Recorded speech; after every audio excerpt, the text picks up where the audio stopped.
we are faced with a very frightening prospect, that of having a mass murderer as president of the country. I am sure, prior to this inquiry, all of us have heard of rumors about the Davao Death Squad, and that then Mayor Rodrigo Duterte was somehow behind it. But we were able to look the other way because it was convenient for us to do so. All that has changed. We cannot look the other way anymore, because now Edgar Matobato is staring us in the face. He has testified that President Duterte, as mayor of Davao City, was the mastermind behind the Davao Death Squad, which was responsible for the killing of more than 1,000 persons from 1998 to 2013. With this, each of us in this August chamber is at a crossroads, and the whole world is watching our next step. On one hand, we can sweep these very serious allegations under the rug, or we can decide to fulfill our mandate in our system of checks and balances by expanding our investigation to rule out that possibility that indeed we have a mass murderer as President of the Republic. As for myself, the choice is quite clear.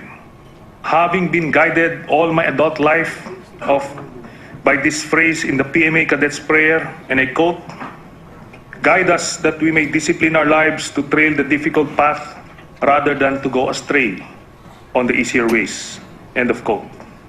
I now move that this privileged speech be referred to the Committee on Accountability of Public Officers and Investigations so that an inquiry be conducted to look into the alleged direct involvement of then Mayor and now President Rodrigo Duterte and other public officials in the killing of more than 1,000 persons in Davao City through the so-called Davao Death Squad.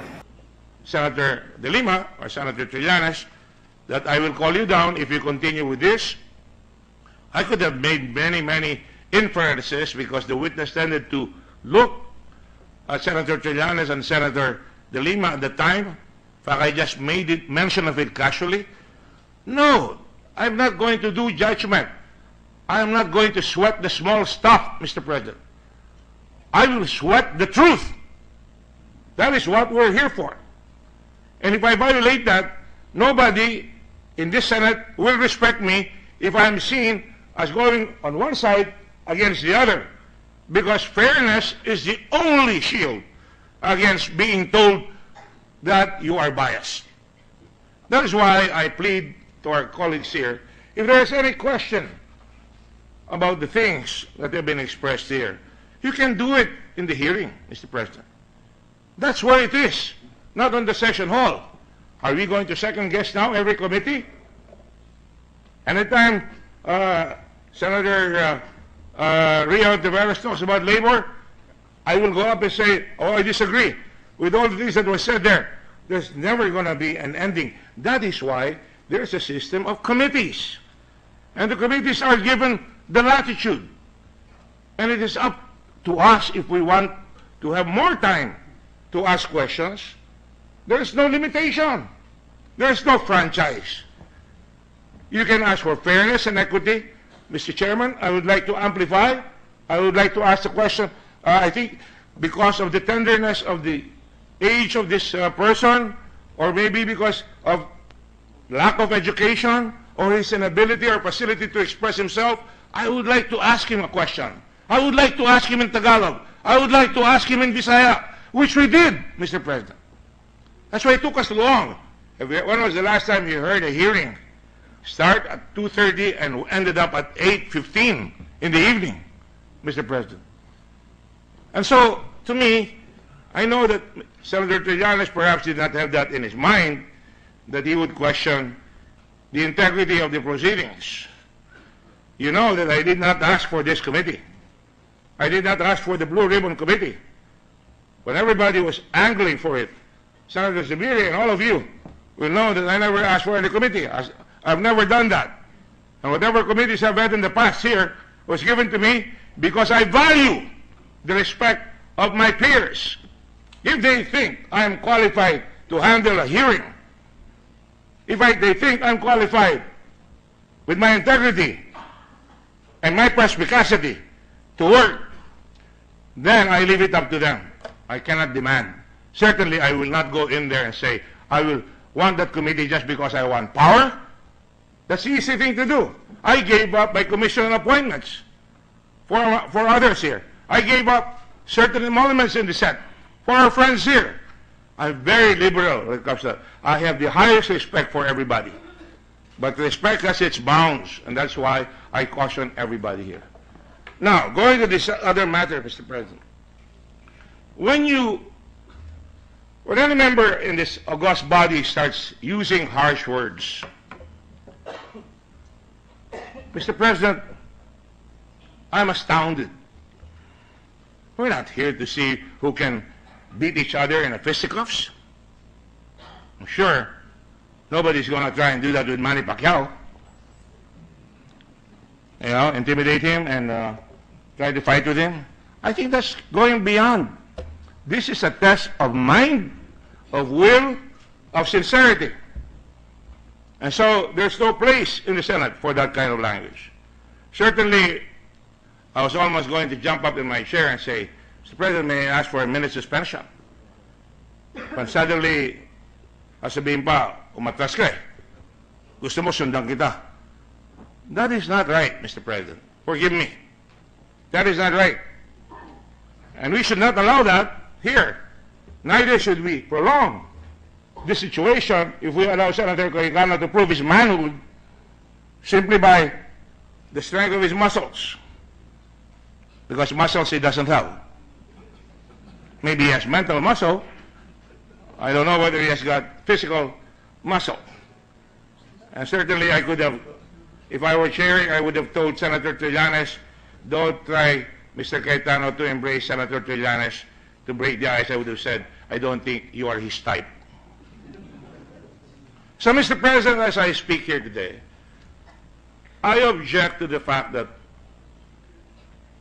this is going to be referred to the Committee on Public Accountability.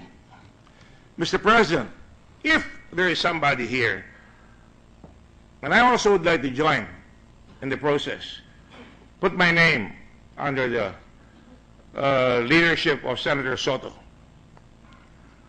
who, in spite of his claims that he's never been a majority floor leader so many times, you know, that's a sign of, as we call in Tagalog, humility. And so having said that, Mr. President, I do not subscribe to the fact that anybody can say here, or even the Senate President can say here, we will refer it to the committee. At least we should refer it to the Committee on Rules. And a caveat, Mr. President, when we refer this to the Blue Ribbon Committee, we must remember that harsh words such as mass murder is uncalled for.